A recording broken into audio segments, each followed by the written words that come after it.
जंहिं शाम में वेहण सां तव्हांजी इज़त नफ़्स मजरूह थिए,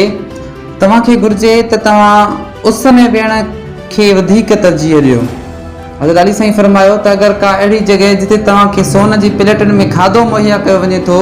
ऐं चांदीअ जे चमचनि में तव्हांखे खाधो खारायो वञे थो, लेकिन तव्हांजी इज़त नथी कई वञे, तव्हांखे घुर्जे त उन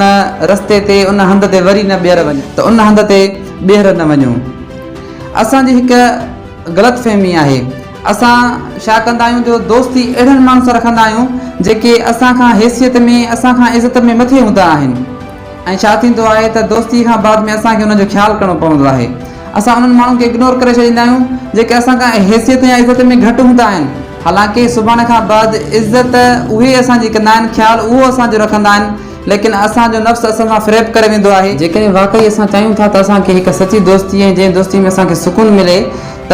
असांखे घुरिजे त असां पंहिंजो पाण खां घटि हैसियत वारनि सां वधीक